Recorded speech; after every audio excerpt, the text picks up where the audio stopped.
Irmãos, uma alegria estar aqui. Agradeço muito o carinho, a hospitalidade dos irmãos. Estamos desde ontem aqui e tem sido uma bênção de fato estar com os irmãos. Parabenizo a igreja por 100 anos de início de trabalhos. Esta de fato é uma data muito importante. Deus tem cuidado do seu povo aqui nesta igreja. E louvado seja Deus, que Deus continue abençoando muito a vida do conselho, do pastor, da junta diaconal, sociedades internas, de todos que estão aqui nesta igreja, para que ela continue sendo um farol aqui nesta cidade, anunciando, mostrando a luz de Cristo e crescendo cada vez mais. Que Deus abençoe muito esta igreja. Nós vamos então abrir a palavra de Deus no Evangelho de Lucas. Lucas capítulo 24,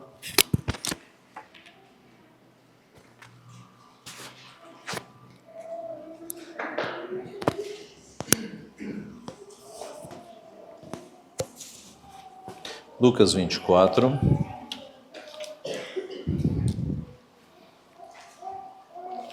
os versículos 13 a 35. Lucas 24, de 13 a 35.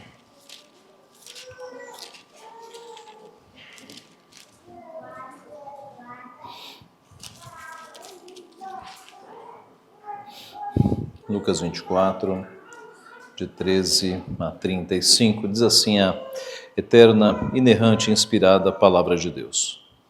Naquele mesmo dia, 2 deles estavam de caminho para uma aldeia chamada Emaús, distante de Jerusalém, 60 estádios, e iam conversando a respeito de todas as coisas sucedidas. E aconteceu que, enquanto conversavam e discutiam, o próprio Jesus se aproximou e ia com eles. Os seus olhos, porém, estavam como que impedidos de o reconhecer. Então lhes perguntou Jesus: que é isso que vos preocupa e de que ides tratando à medida que caminhais? E eles pararam entristecidos. Um, porém, chamado Cleopas, respondeu dizendo: és o único, porventura, que, tendo estado em Jerusalém, ignoras as ocorrências destes últimos dias? Ele lhes perguntou: quais? E explicaram: o que aconteceu a Jesus, o Nazareno, que era varão profeta, poderoso em obras e palavras, diante de Deus e de todo o povo, e como os principais sacerdotes e as nossas autoridades o entregaram para ser condenado à morte e o crucificaram. Ora, nós esperávamos que fosse ele quem havia de redimir a Israel, mas depois de tudo isto, é já este o 3º dia desde que tais coisas sucederam. É verdade também que algumas mulheres das que conosco estavam nos surpreenderam, tendo ido de madrugada ao túmulo, e não achando o corpo de Jesus, voltaram dizendo terem tido uma visão de anjos, os quais afirmam que ele vive. De fato, alguns dos nossos foram ao sepulcro e verificaram a exatidão do que disseram as mulheres, mas não o viram. Então lhes disse Jesus: ó nécios e tardos de coração, para crer tudo o que os profetas disseram. Porventura não convinha que o Cristo padecesse e entrasse na sua glória? E começando por Moisés, discorrendo por todos os profetas, expunha-lhes o que a seu respeito constava em todas as Escrituras. Quando se aproximavam da aldeia para onde iam, fez ele menção de passar adiante. Mas eles o constrangeram, dizendo: fica conosco, porque é tarde, e o dia já declina. E entrou para ficar com eles. E aconteceu que, quando estavam à mesa, tomando ele o pão, abençoou-o e, tendo-o partido, lhes deu. Então se lhes abriram os olhos e o reconheceram, mas ele desapareceu da presença deles. E disseram um ao outro: porventura não nos ardia o coração quando ele pelo caminho nos falava, quando nos expunha as Escrituras? E na mesma hora, levantando-se, voltaram para Jerusalém, onde acharam reunidos os 11 e outros com eles, os quais diziam: o Senhor ressuscitou e já apareceu a Simão. Então os dois contaram o que lhes acontecera no caminho e como fora por eles reconhecido no partir do pão. O tema da mensagem desta noite é os efeitos da morte e ressurreição de Cristo. Vamos orar. Pai Santo, Deus bendito, nós te louvamos pelo privilégio que temos, ó Pai, de comparecermos diante do Senhor no verdadeiro Santo dos Santos, para adorar o Teu nome, ó Pai, na presença dos anjos, para louvar a Ti por tudo que o Senhor é, Nós te louvamos pela existência desta igreja, Pai, que foi iniciada aqui por providência do Senhor há 100 anos atrás. Ó Pai, nós te louvamos por essa semente que cresceu, germinou e tem dado frutos para a vida eterna. Te louvamos, ó Pai, por todo o trabalho, por toda a obra que o Senhor tem feito aqui. Pedimos que continue fortalecendo o pastor, os presbíteros, todos que estão trabalhando aqui para que esta obra do Senhor siga adiante. Te louvamos por tua santa palavra e agora que nós a temos diante dos nossos olhos, pedimos a iluminação do teu Santo Espírito, ó Pai, para que o Senhor nos alimente na medida em que cada um de nós precisa receber. Abençoa-nos, Pai, fortalece a nossa alma, o nosso espírito, repreende-nos com a tua santa palavra se estamos errados. Encoraja-nos, motiva-nos, anima-nos, Pai, para que façamos a tua obra com dedicação, com zelo, cada vez mais, Pai. Abençoa-nos, portanto, fica conosco, pela ação do teu Santo Espírito, iluminando as nossas mentes. É o que nós pedimos humildemente e em nome de Jesus. Amém. Meus irmãos, Deus nos fez pessoas que reagem a acontecimentos. Quando nós vemos pela televisão a notícia de uma criança sendo jogada de um prédio por pais inescrupulosos para a morte, nós nos abalamos, nos entristecemos fortemente. Quando nós vemos pelo noticiário os políticos do nosso país gastando nosso dinheiro em viagens cheias de pompa, de luxo, de gastança, nós nos revoltamos. Quando, por outro lado, alguém anuncia na igreja um casamento, nós nos alegramos. Ou alguém anuncia que a esposa está grávida, nós, de fato, nos rejubilamos, nos alegramos junto, não é? Deus nos fez pessoas que reagem a acontecimentos. Não somos cínicos, nós reagimos àquilo que nós conhecemos, àquilo que nós ouvimos, àquilo que nós lemos. O ponto é, como é que nós reagimos aos fatos da Bíblia? Quando nós lemos a Bíblia, quando você lê a Bíblia, você lê como se fosse um livro histórico apenas, ou você lê de fato como a voz de Deus falando ao seu coração, à sua mente e ao seu coração? Como você reage quando você lê na Bíblia os teus pecados sendo confrontados? Como você reage quando você lê na Bíblia as boas novas do Evangelho, as notícias de salvação, a esperança do porvir, a esperança do futuro? Isso aquece o teu coração? Ou você lê a Bíblia como um livro qualquer? Como é que nós reagimos, de fato, às questões bíblicas, a Deus falando conosco? Ora, o texto que nós temos aqui diante de nós é um texto muito interessante, porque fala de dois discípulos que não eram do grupo dos 12 e que, andando por um caminho, encontraram-se com Jesus, não o reconheceram, e Jesus foi ali caminhando com eles. E a notícia, então, aquela conversa que eles tiveram com Jesus, trouxe reações muito fortes, visíveis no texto. Pelo menos 3 reações que nós vamos destacar aqui nesse texto. A primeira reação que aqueles homens tiveram ao se encontrarem com Jesus foi terem os seus olhos desimpedidos. Os seus olhos foram desimpedidos. Veja do verso 13 ao 16. Naquele mesmo dia, 2 deles estavam de caminho para uma aldeia chamada Emaús, distante de Jerusalém, 60 estádios, e iam conversando a respeito de todas as coisas sucedidas. E aconteceu que, enquanto conversavam e discutiam, o próprio Jesus se aproximou e ia com eles.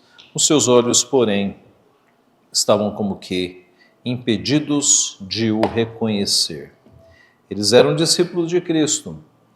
Eles haviam convivido com Cristo, mas os seus olhos estavam impedidos de reconhecer a Jesus Cristo. Esta não foi a primeira vez que isso aconteceu depois da ressurreição de Cristo. Se você for para o Evangelho de João, eu peço que você vá comigo, João capítulo 20.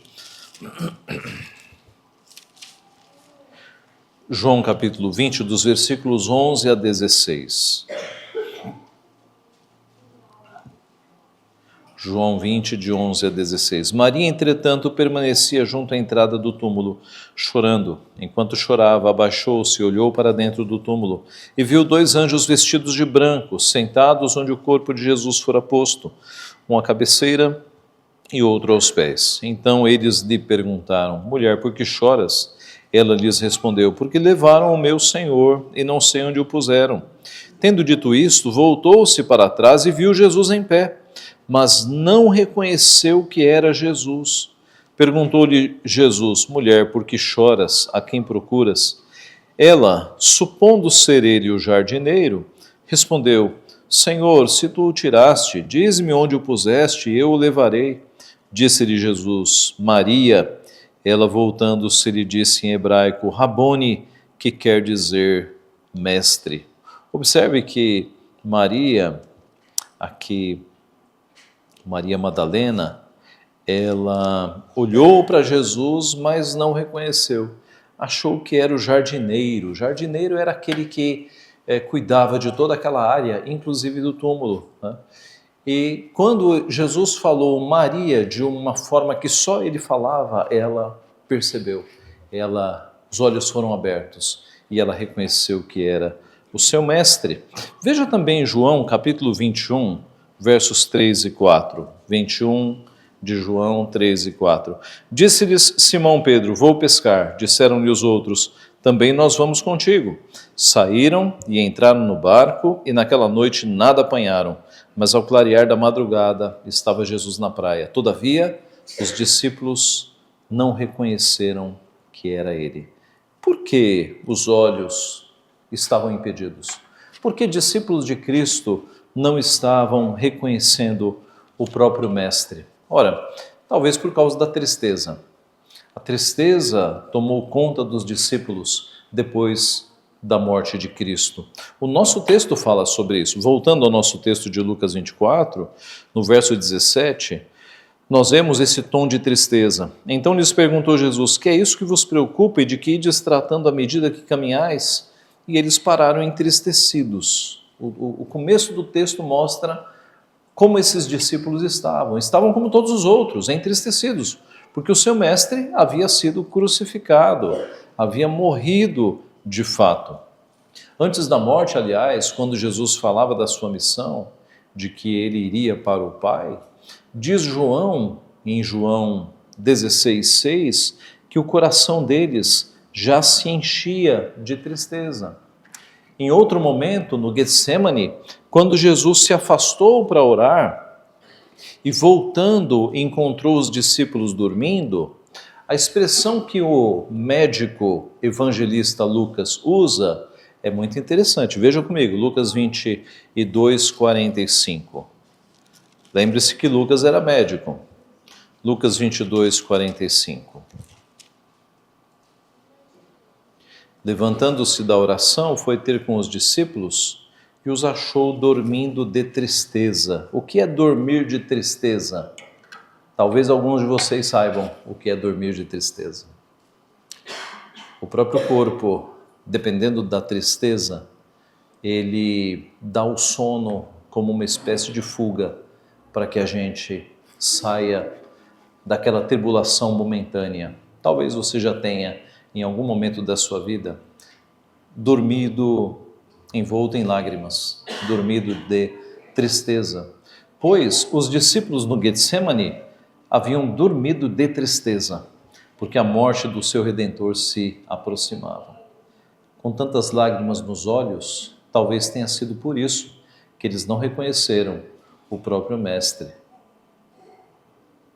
Quando nós olhamos para a tristeza das mulheres que seguiam a Cristo, é a mesma coisa. Na crucificação, as mulheres olhavam de longe. Na crucificação, nós podemos pensar em Maria. Maria vendo o seu filho, o qual ela havia cuidado, não é? Jesus foi verdadeiro homem, então ele aprendeu a andar, aprendeu a falar. Nos primeiros anos era uma criança normal. Maria cuidou do seu filhinho como uma mãe piedosa cuida da sua criança. E Maria viu todo o desenvolvimento de Jesus, ele como bebê, ele como criança, como um pré-adolescente, como um adolescente. Nunca pecou Jesus. Sempre foi um filho amável, um filho santo. E Maria acompanhou todo esse crescimento. E agora Maria está vendo o seu filho sendo torturado numa cruz. A cruz não era para matar, a cruz era para torturar. Para matar era decapitação, uma espada rápida tirando a cabeça. Segundos. A crucificação levava horas, era para judiar, era para torturar. A cruz era uma tortura. Era para que a pessoa fosse morrendo aos poucos. Imagine o coração de Maria vendo o seu filho ali. Aí você entende a profecia de Simeão, quando ele se vira para Maria, Jesus nos braços, e diz: também uma lança traspassará, também uma espada traspassará a tua própria alma. Lucas 2,35. Simeão disse isso para Maria. Também uma espada traspassará a tua própria alma. A tristeza foi muito grande. Marcos registra em Marcos 16:10 o seguinte: e partindo ela, foi anunciá-lo àqueles que, tendo sido companheiros de Jesus, se achavam tristes e chorando. Veja, aqueles homens não eram homens mimados, eram homens trabalhadores, acostumados a passar a noite no mar. E eles estavam tristes e chorando. Se tem uma coisa triste, é você ver homem chorando, né? Quando o homem chora, é porque de fato a situação está muito pesada. E os discípulos de Cristo estavam chorando. A tristeza de fato invadiu o coração deles. Mas talvez também, não apenas por causa da tristeza, mas por causa da incredulidade, foi que os seus olhos estavam como que impedidos de reconhecer Jesus. Como assim incredulidade? Leiamos dos versos 18 ao 27, voltando para Lucas 24. Jesus ali conversando com eles como um desconhecido, um andarilho desconhecido. E aí segue verso 18. Um, porém, chamado Cleopas, respondeu, dizendo: és o único, porventura, que, tendo estado em Jerusalém, ignoras as ocorrências desses últimos dias? Ele lhes perguntou quais, e explicaram o que aconteceu a Jesus o Nazareno, que era varão, profeta poderoso em obras e palavras, diante de Deus e de todo o povo, e como os principais sacerdotes e as nossas autoridades o entregaram para ser condenado à morte e o crucificaram. E Jesus vai contando tudo, até que chega no versículo 25 e Jesus os repreende. Então lhes disse Jesus: ó nécios e tardos de coração, para crer tudo que os profetas disseram. Nécios, tolos e tardos, devagar, de coração, para entender tudo o que Cristo ensinou.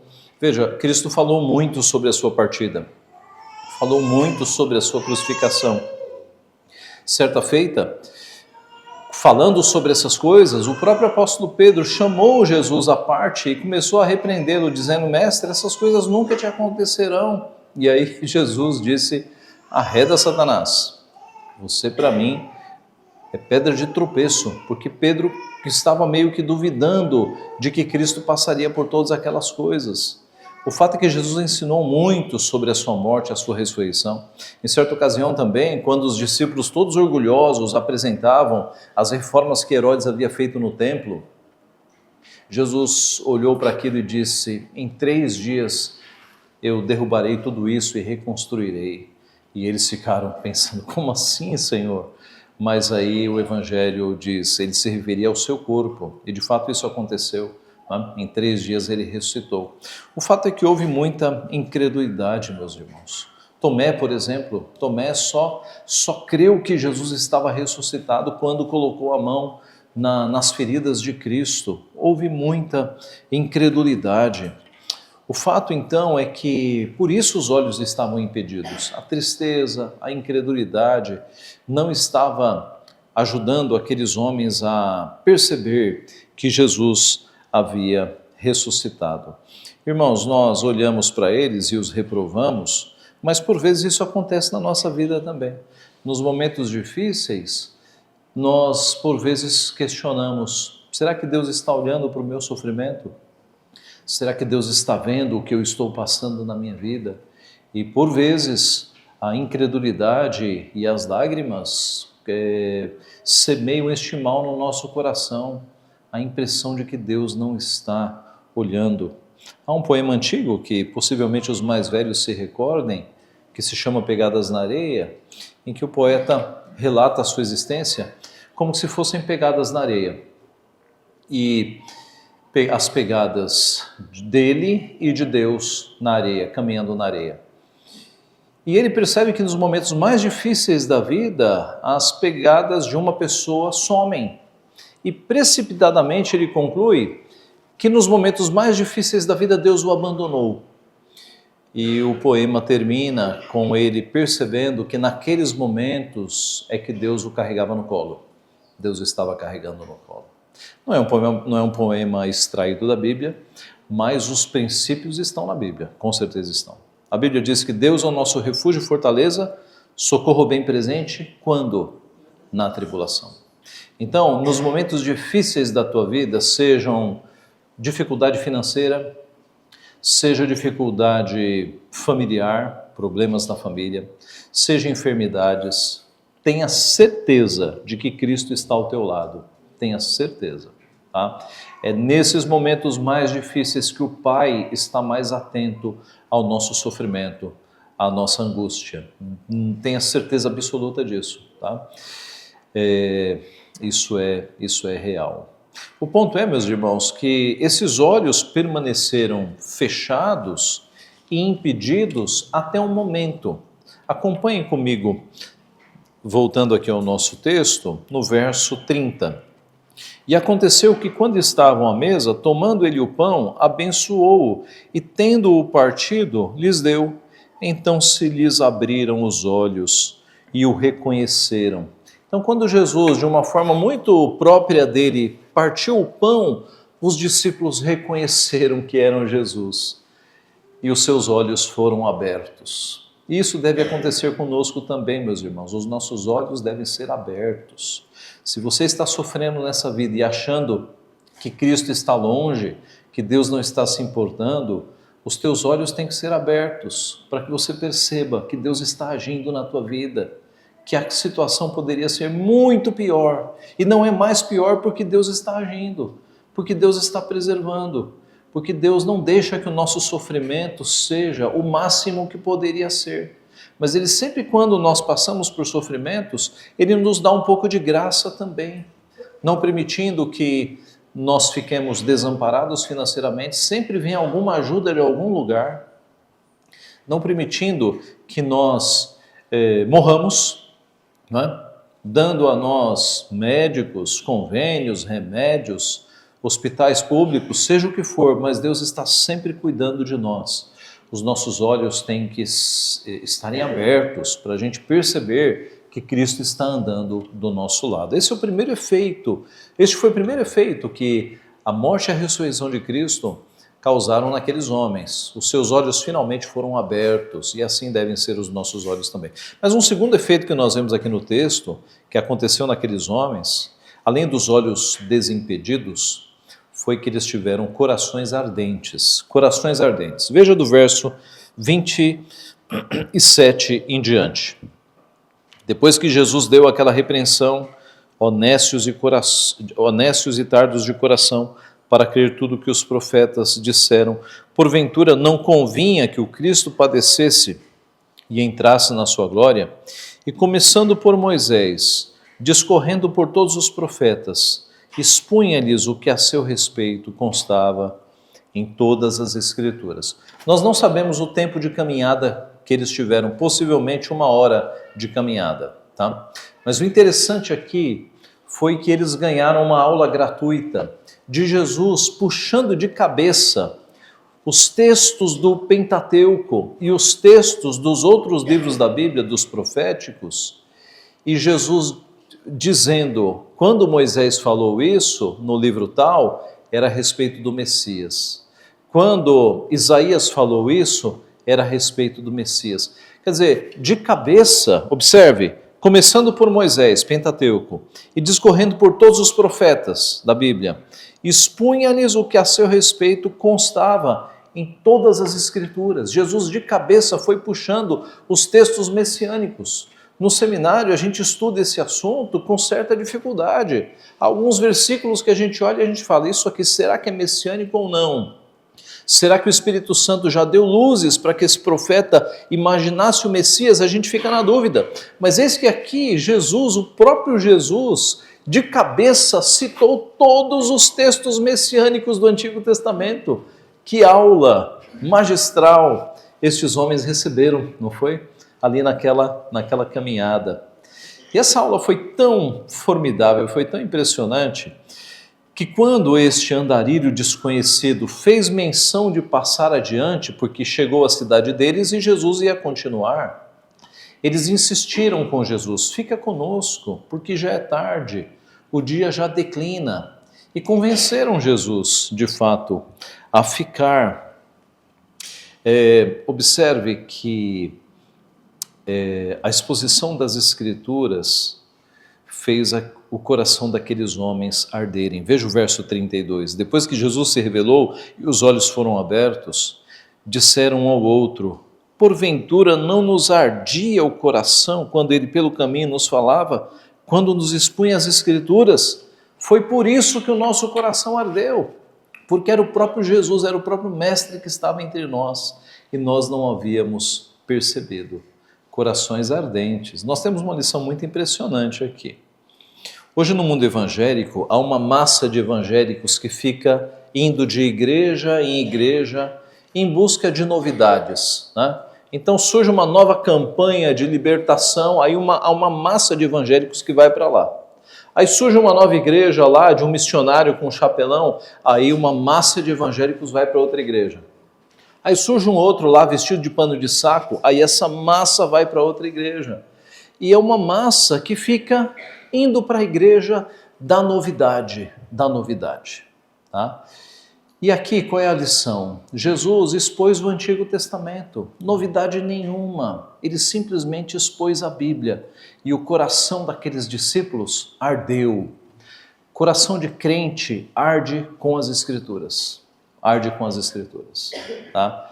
Coração de bode fica buscando as novidades, fica buscando a moda, a igreja mais atual, a igreja da moda. Mas ovelha tem o coração ardendo quando as palavras de Cristo são expostas, quando a Bíblia é exposta. Ovelha gosta de Bíblia, tá? Coração ardente é marca de quem é crente, de quem ama a palavra do Senhor. E é o que nós temos aqui. Isso é realidade na sua vida? O seu coração arde pelas Escrituras? Por vezes o coração da nossa geração tem ardido por muitas coisas. Por filmes, por séries, por jogos, por lutas. O teu coração tem ardido pela palavra de Deus, pela palavra de Deus. Eu não conheço aqui a igreja dos irmãos, né, com profundidade, mas eu sei na igreja que eu pastoreio, que se eu anunciar reunião de oração, talvez 10% da igreja esteja lá. 10%, no máximo 20%. Agora, se eu anunciar uma festa com comida, aí é 120%. Surge gente que eu nem conheço. E isso está errado, né, meus irmãos? Por que a gente com comida se anima tanto, com comida física, mas não percebe o valor da comida espiritual? Não percebe o valor de você estar durante 1 hora em oração com os irmãos? Por que as nossas reuniões de oração são tão mal frequentadas? As pessoas não perceberam o fortalecimento que é você passar 1 hora orando ao Senhor na companhia dos teus irmãos. Você precisa disso para a tua alma, você precisa disso para o teu espírito, para que o teu espírito seja fortalecido. Comida a gente tem todo dia, meus irmãos, mas alimento espiritual é algo que a gente não pode desprezar. Por que é que o teu coração tem ardido? A minha família, eu nasci em São Paulo, minha família veio do Ceará. Meus pais vieram do Ceará em 1970. De modo que eu tenho muitos parentes ainda no Ceará e os visito com frequência. Em julho nós vamos para lá. Eu conheci gente no Ceará que levava 2 horas para chegar na igreja. Para ter aula de escola dominical, embaixo de uma árvore, sentado num tronco de madeira. Era essa a estrutura, era esse o conforto. 2 horas para ir a pé, 2 horas para voltar. Felizes da vida, felizes da vida. E eu faço aqui uma ilustração aos irmãos. Deus nos livre, amanhã aconteça um terremoto aqui em Jaboticabal. E as paredes deste templo, desse belo templo que vocês têm aqui, venham abaixo. E do alto dos escombros, o reverendo Pedro diga assim: meus irmãos, tudo destruído, tudo destruído. Domingo que vem, a gente vai se reunir na garagem lá do nosso presbítero, que tem uma garagem maior. Você iria? Você iria? O teu coração arde por Cristo ou por uma igreja bem estruturada? Teu coração arde por Cristo ou por uma igreja bem estruturada? Avalia aí o teu coração. Se um dia você sair de Jaboticabal e for para uma igreja, para uma cidade que não tenha uma igreja lá, digamos que tenha lá um ponto de pregação na casa de um irmão, você vai? Você vai? O mais importante é Cristo ou é o conforto, a estrutura? Analise o teu coração. Analise o teu coração.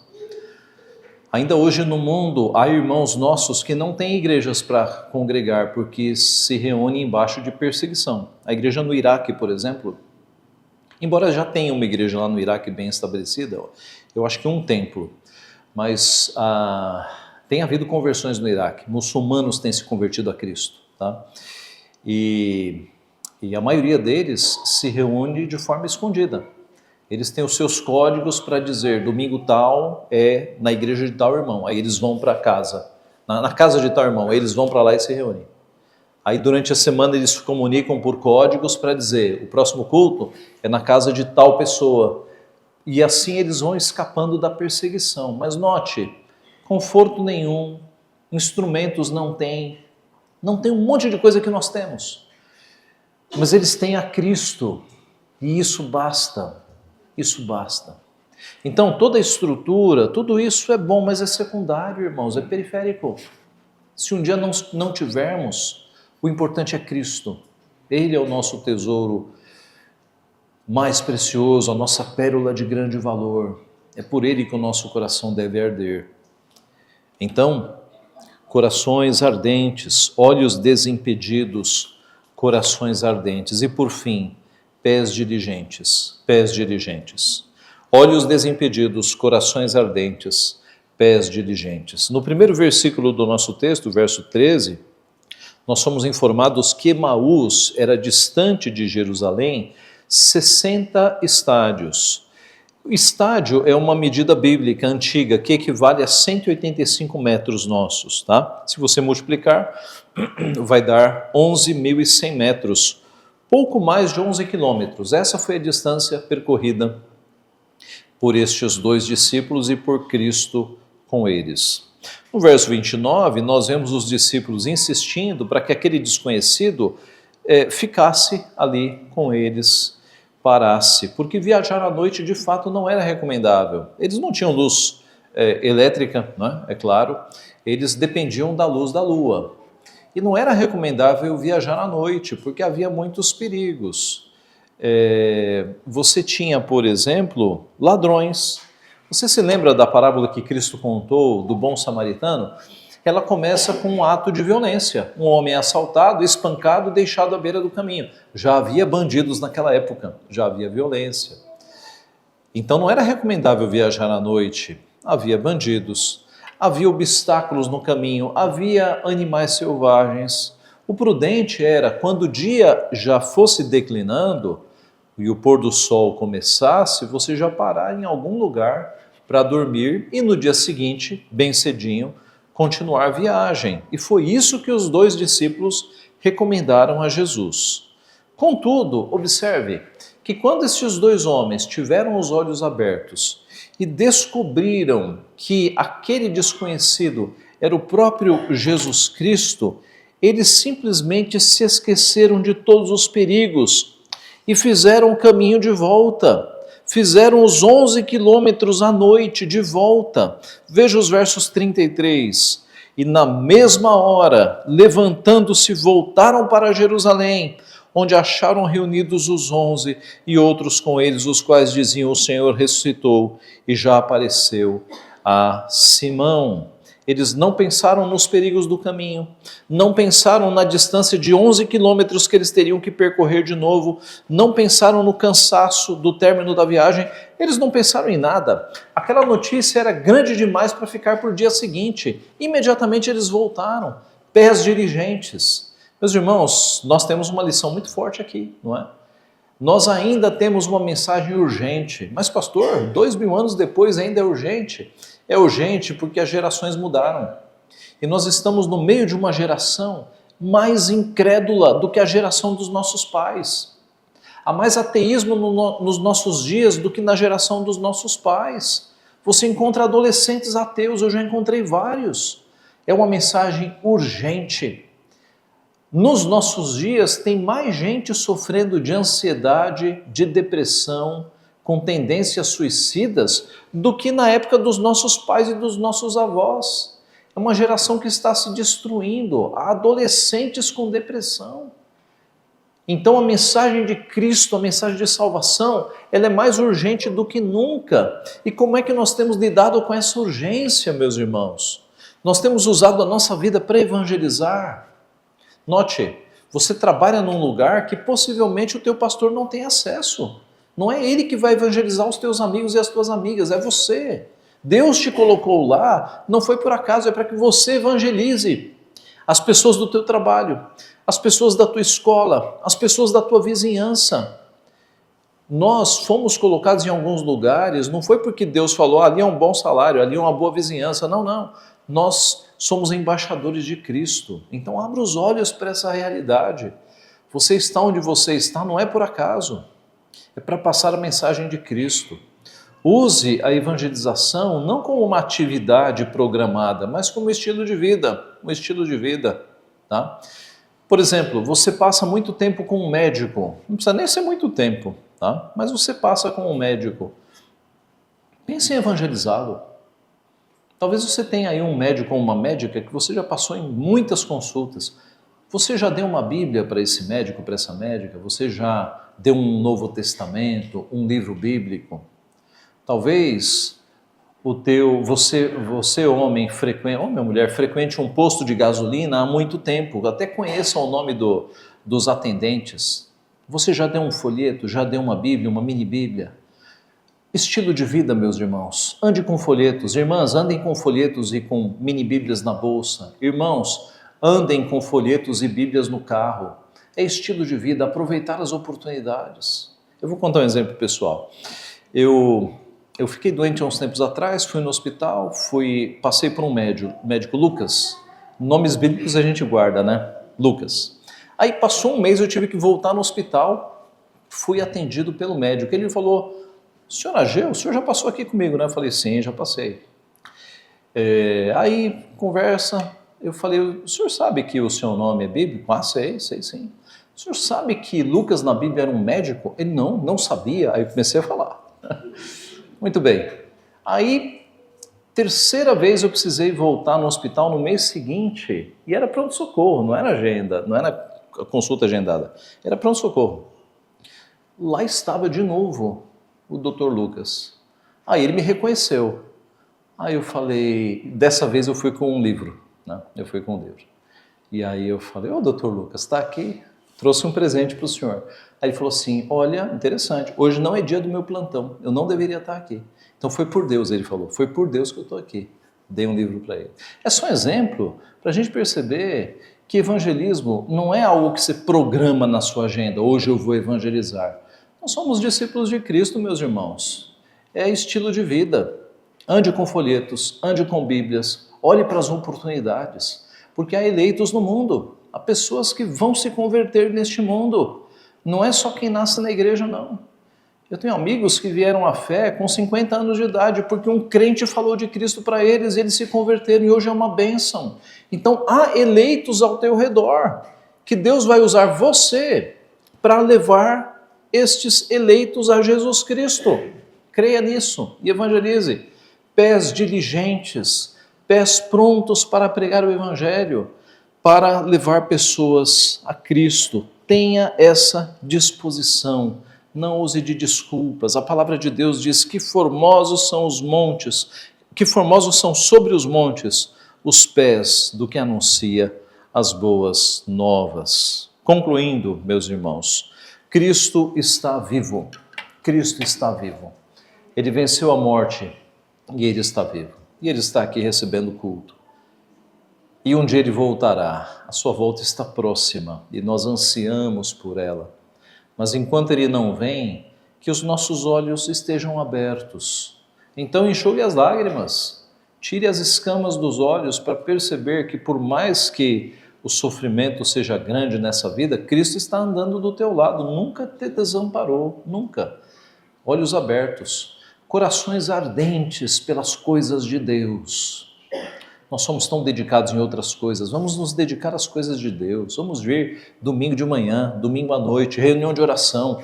É isso que importa nessa vida, todo mais é desnecessário, meus irmãos. Então vamos colocar o coração na obra, que o nosso coração arda pelas coisas de Deus. E vamos ter pés diligentes para pregar o Evangelho em todo momento, aproveitando as oportunidades. Que Deus abençoe muito esta igreja. Esta igreja está há 100 anos proclamando a Cristo nessa cidade. Que Deus continue abençoando. E note, a geração lá dos 100 anos fez o trabalho deles e já foi, já está com Cristo. Agora são vocês. Vocês são a geração aqui centenária que vai fazer com que essa igreja avance cada vez mais. Que Deus abençoe a todos nós. Pai Santo, nós te somos muito gratos por essa porção da palavra que o Senhor nos deu, que nos exorta, Pai, a que nós nunca duvidemos da tua proximidade, da tua presença na nossa vida, especialmente nos momentos mais difíceis.